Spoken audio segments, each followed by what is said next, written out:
এয়া সন্ধিয়াৰ আঞ্চলিক বাতৰি আপোনালোকে চাবলৈ আৰম্ভ কৰিছে আপোনালোকৰ প্ৰিয় চেনেল আসাম লাইভ 7 আজি সন্ধিয়াৰ প্ৰথমটো খবৰ অসমৰ 25টাকৈ স্থানত বোমা বিস্ফোৰণৰ খবৰ পোৱাৰ বাবে ৰাজ্যত সন্ত্ৰাসৰ পৰিৱেশ আলফা এক্সপ্ৰেছ বিজ্ঞপ্তি জাৰি কৰি অসম আৰক্ষীক অৱগত কৰে যে অসমৰ 25টাকৈ ঠাইত বোমা সংস্থাপন কৰা হৈছে যদিও কিছু কাৰিকৰী কাৰণত বোমাটো বিস্ফোৰণ হোৱা নাছিল জীৱন ৰক্ষাৰ বাবে 25টাকৈ স্থানত ৰখা বোমাসমূহ অতি সোনকালে নিষ্ক্ৰিয় কৰিবলৈ অসম আৰক্ষীক জাৰি কৰিছে প্ৰেছ বিজ্ঞপ্তি আলফাই প্ৰেছ বিজ্ঞপ্তিটোত উল্লেখ কৰিছে যে বোমা কোট ৰখা হৈছে প্ৰথমে শিৱসাগৰ জিলাৰ পৰিবহণ কাৰ্যালয়ৰ সমীপত এখন পুৰণি বাহনত বোমা আছে বুলি কোৱা হৈছে তাৰ পাছতে শিৱসাগৰ ONGCৰ 5 নং গেটত ৰখাই থোৱা হৈছে এখন এম্বুলেন্স বাহনত ৰখা হৈছে উক্ত বোমাটো তাৰ পাছত থানাৰ সমীপৰ এটা বোমা সংস্থাপন কৰা হৈছে ডিব্ৰুগড়ত অসম ৰাজ্যিক পৰিবহণ বিভাগৰ এখন পুৰণি বাহনত ৰখা হৈছে বোমা লখিমপুৰত অসম ৰাজ্যিক পৰিবহণ বিভাগৰ এখন পুৰণি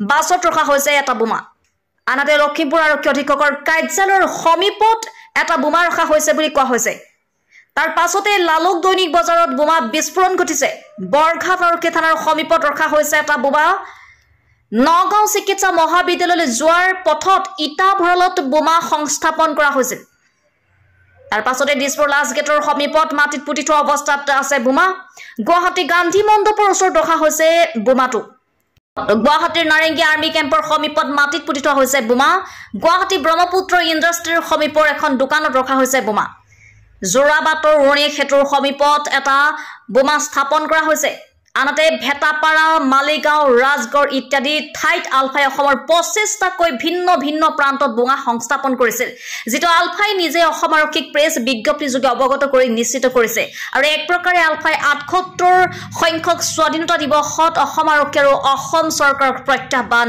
জনাইছে আৰু শেহতীয়াকৈ খবৰ অনুসৰি শিৱসাগৰ জিলাৰ কেইবাটাও স্থানত সংস্থাপন কৰা বোমাৰ সন্দৰ্ভত আৰক্ষী প্ৰশাসনৰ অভিযান অব্যাহত ৰাখিছে আৰু তাৰে এটা বৰ্তমান শিৱসাগৰ জিলাৰ পৰিবহণ বিভাগৰ কাৰ্যালয়ৰ সমীপত বোমা অভিযানত পোৱা গৈছে আজি সন্ধিয়াৰ দ্বিতীয়টো খবৰ কৃত্ৰিম বানপানীৰ কবলত নগৰৰ কেইবাটাও স্থান শিৱসাগৰ পৌৰসভা আৰু স্থানীয় বিধায়ক যেন কুম্ভকৰ্ণ নিদ্ৰাত মগ্ন 78 সংখ্যক স্বাধীনতা দিৱসৰ নিশা অহা নেৰানেপেৰা বৰষুণৰ ফলত শিৱসাগৰ নগৰৰ কেইবাটাও স্থানত কৃত্ৰিম বানপানীৰ কবলত পৰা পৰিলক্ষিত হৈছে দৌলমুখ চাৰিআলি বাবুপট্টি যমুনা ৰোড আমলাপট্টি ফুকন নগৰ মেলাচকৰ বৰ্ডিং ৰোড ONGC কলনী আনন্দ চন্দ্ৰ উদ্যান সন্মুখৰ পথ অৰ্জুন ভোগেশ্বৰ বৰুৱা পথ পিয়লি ফুকন ষ্টেডিয়াম আদিকে কৰি প্ৰান্তৰ কৃত্ৰিম বানপানী কবলত পৰিছে কৃত্ৰিম বানপানী বাসগৃহৰ ভিতৰত সোমোৱা জনসাধাৰণৰ মাজত বহু কষ্টৰ সন্মুখীন হ'বলগীয়া পৰিৱেশ সৃষ্টি হোৱা পৰিলক্ষিত হৈছে আৰু আজি যেহেতু স্বাধীনতা দিৱস উপলক্ষে বিদ্যালয়লৈ যাবলৈ ছাত্ৰ-ছাত্ৰীসকলক যাতায়াতৰ সমস্যা সন্মুখীন হৈছে উন্নয়ন আৰু বিকাশৰ ভাষণৰ ফুলজাৰি মৰা শিৱসাগৰ পৌৰসভা আৰু স্থানীয় বিধায়ক যেন এতিয়া কুম্ভকৰ্ণ নিদ্ৰাত মগ্ন আজি সন্ধিয়াৰ তৃতীয়টো খবৰ ৰাজ্য জুৰি উত্তেজনা ভাৰতীয় সকলো লোকলৈ 78 সংখ্যক স্বাধীনতা দিৱসৰ শুভকামনা শান্তিপূৰ্ণ স্বাধীনতা দিৱস পালনৰ মাজতে আলফাৰ বিবৃতিতকৈ চাঞ্চল্য আলফাৰ বিবৃতিৰ পাছতে লাকুৱা আৰক্ষী থানাৰ সমীপৰ থানা তিনিআলি আস্থানত বোমাৰ সন্ধানত অসম আৰক্ষীয়ে চলাইছে অভিযান আৰু বৰ্তমানলৈকে উদ্ধাৰ হোৱা নাই বোমা এই ঘটনাই অঞ্চলটোৰ ৰাইজৰ মাজত আতংকিত কৰি তুলিছে আজি সন্ধিয়াৰ চতুৰ্থটো খবৰ নাজিৰাৰ লিগিৰিপুখুৰীস্থিত প্ৰথম অসম আৰক্ষী বাহিনীৰ মুখ্য চাউনীত স্বাধীনতা দিৱস উদযাপন প্ৰতিকূল বতৰকো নেওচি দেশৰ 78 সংখ্যক স্বাধীনতা দিৱস উপলক্ষে আজি সমগ্ৰ দেশৰ লগতে নাজিৰাৰ লিগিৰিপুখুৰীস্থিত প্ৰথম অসম আৰক্ষী বাহিনী মুখ্য চাউনীত আড়ম্বৰপূৰ্ণভাৱে স্বাধীনতা দিৱস উদযাপন কৰে চাউনীৰ আৱাসীৰ প্ৰতিঘৰতে ৰাষ্ট্ৰীয় পতাকা উত্তোলনৰ পিছতে মুখ্য কাৰ্যালয়ৰ প্ৰশিক্ষণ পথাৰত কেন্দ্ৰীয়ভাৱে স্বাধীনতা দিৱস উদযাপন কৰে প্ৰথম অসম আৰক্ষী বাহিনীৰ পেৰেডৰ পিছতে ৰাষ্ট্ৰীয় পতাকা উত্তোলন কৰি আৰক্ষী বাহিনীৰ অধিনায়ক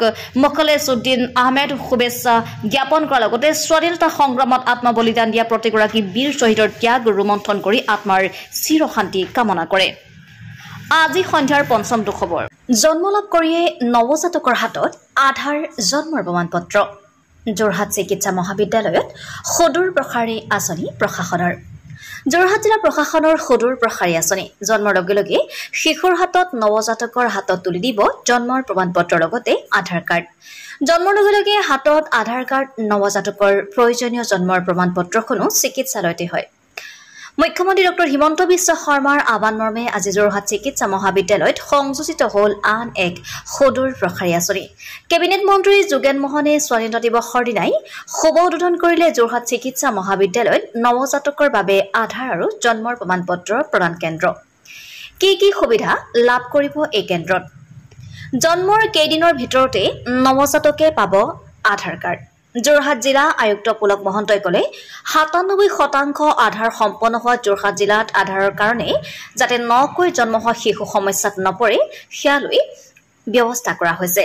অসম চৰকাৰ এই সদূৰ প্ৰসাৰী আঁচনিৰ জৰিয়তে শুভাৰম্ভৰ দিনাই হাতত সদ্যজাত সন্তানৰ আধাৰ জন্মৰ প্ৰমাণপত্ৰখন পাই উৎফুল্লিত হৈ পৰিল বহুকেইগৰাকী প্ৰসূতি।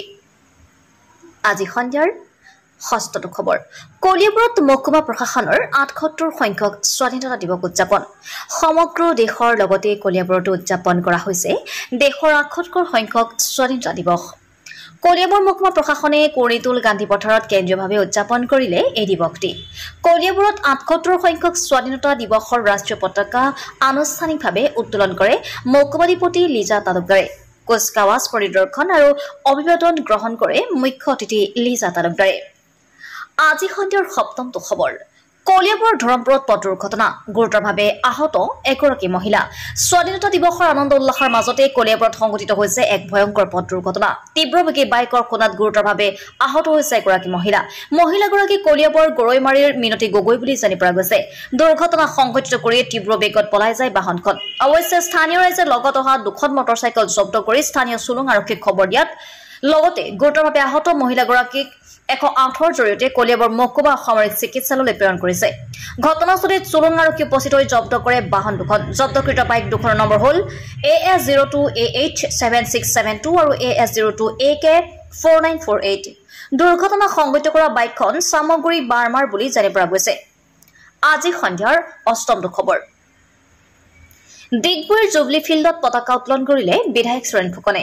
দেশৰ বিভিন্ন প্ৰান্তৰ লগতে ডিগবৈ গান্ধী ময়দানত পতাকা উত্তোলনৰ পিছতে ডিগবৈ জুবিলি ফিল্ডত ৭৮ সংখ্যক স্বাধীনতা দিৱসৰ পতাকা উত্তোলন কৰে ডিগবৈ বিধানসভা সমষ্টিৰ বিধায়ক সুৰেন ফুকনে। প্ৰতিকূল বৰষুণৰ বতৰকো নেওচি ডিগবৈৰ জুবলি পথাৰত ডিগবৈ অঞ্চলৰ বহু গণ্যমান্য বিশিষ্ট ব্যক্তিসকলৰ উপস্থিতিত পতাকা উত্তোলন কৰা কাৰ্যসূচীত বিদ্যালয়ৰ ছাত্ৰ-ছাত্ৰীসকলে পেৰেডত অংশগ্ৰহণ কৰাৰ লগতে অঞ্চলৰ বহু ৰাইজ উপস্থিত থাকে। পতাকা উত্তোলন কৰি বিধায়ক সুৰেন ফুকনে ধন্যবাদ সূচক বক্তব্য দাঙি ধৰে। আজি সন্ধিয়াৰ নৱমটো খবৰ। বিশ্বনাথৰ কছাৰী ময়দানত ৭৮ সংখ্যক স্বাধীনতা দিৱস পালন। জিলা আয়ুক্ত বিধায়কৰ অংশগ্ৰহণ। বৃহস্পতিবাৰে পুৱা ৯ বজাত দেশৰ লগতে বিশ্বনাথ জিলা প্ৰশাসনেও ৭৮ সংখ্যক স্বাধীনতা দিৱস কেন্দ্ৰীয়ভাৱে উদযাপন কৰিছে। বিশ্বনাথ জিলা আয়ুক্ত কাৰ্যালয়ৰ সমীপৰ কছাৰী ময়দানত বিশ্বনাথ জিলা প্ৰশাসনৰ উদ্যোগত ৭৮ সংখ্যক স্বাধীনতা দিৱসৰ উপলক্ষে বিশ্বনাথ জিলা আয়ুক্ত ডক্টৰ নেহা যাদৱে তিৰংগা পতাকা উত্তোলন কৰে। ইয়াৰ পূৰ্বে আয়ুক্তগৰাকীয়ে আৰক্ষী, অৰ্ধসামৰিক বাহিনী, গৃহৰক্ষী দলৰ লগতে বিভিন্ন বিদ্যালয়ৰ NCC দলে কুচকাৱাজ কৰা পৰিদৰ্শন কৰে। এই অনুষ্ঠানত বিশ্বনাথ বিধানসভা সমষ্টিৰ বিধায়ক প্ৰমোদ বৰঠাকুৰ লগতে বিশ্বনাথ জিলা আৰক্ষী অধীক্ষক সুভাষিষ বৰুৱাকে ধৰি প্ৰশাসনিক বিষয়া আৰু বহু গণ্য মান্য ব্যক্তি, ছাত্ৰ-ছাত্ৰীয়ে অংশগ্ৰহণ কৰি লগতে জিলা আৰক্ষী জোৱানসকলেও সমৰ কলা প্ৰদৰ্শন কৰে। শেষত বিভিন্ন কাৰ্যসূচীৰ মাজেৰে বিশেষভাৱে কেইবাগৰাকীও বিশিষ্ট ব্যক্তিক সম্বৰ্ধনা জনোৱা হয়। আজি সন্ধিয়াৰ দশমটো খবৰ। জাজি খাটোৱাল গাঁৱৰ নৱজ্যোতি সংঘই আজি ৭৮ সংখ্যক স্বাধীনতা দিৱস পালন কৰে। পতাকা উত্তোলনৰ আৰম্ভণিতে বন্তি প্ৰজ্বলন কৰে অৱসৰপ্ৰাপ্ত শিক্ষক নিৰন্ত গায়নে। সহযোগ কৰে অৱসৰ শিক্ষক নীলকান্ত দত্তই।